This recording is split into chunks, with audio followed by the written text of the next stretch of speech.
Hello, this is Raymond Owenberg again, back for part 2. In this section, I'm talking all about introductions. What I'm offering you here is basically a recipe for an introduction, like these other formal models that we teach. That is to say, some people may find it useful to follow this recipe. Some of you may feel that these recipes are a little bit constraining. I like to use the analogy of a recipe. For example, I'm not a very good cook, but if I had a recipe and the appropriate ingredients and the appropriate tools, I could go into the kitchen and cook up a pretty good chocolate cake. But however, a great chef would find following that recipe to the letter constraining.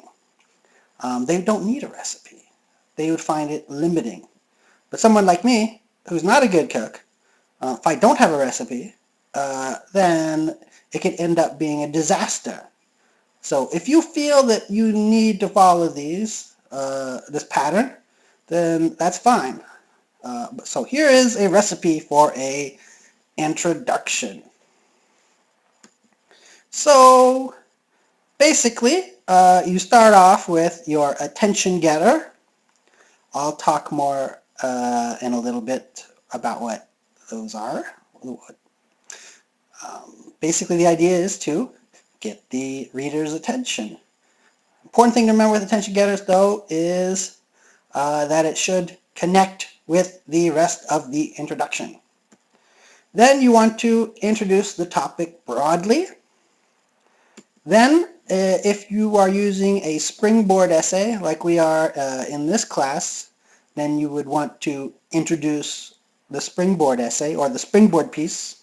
Doesn't necessarily need to be a essay. And you want to narrow it down, and at the end of your introductory paragraph, you want to have your specific, focused thesis statement. So, your attention getter could be a quote, it could be a startling, surprising, interesting fact, it could be a rhetorical question. You don't want it to be multiple rhetorical questions in a row. In general, in your essay, you don't want to have too many rhetorical questions. You could have something in Bahamian dialect. In general, the best places for Bahamian dialect in your essay would be in the attention getter or in, say, your title. Or you can have an anecdote, a little story. And I mean little story, a short story that would introduce the topic. And then you want to introduce the topic broadly. Remember, not too broad. No since the beginning of time. And then you want to introduce the springboard essay if you're using one. For this assignment, you are using Dr. Nicolette Bethel's On Culture as the springboard essay. So everyone needs a sentence like, in her essay on culture, Dr. Nicolette Bethel argues that, and then you would, the rest of the sentence would be a strategic summary of Dr. Bethel's essay. Also, note, argues, it uses present tense.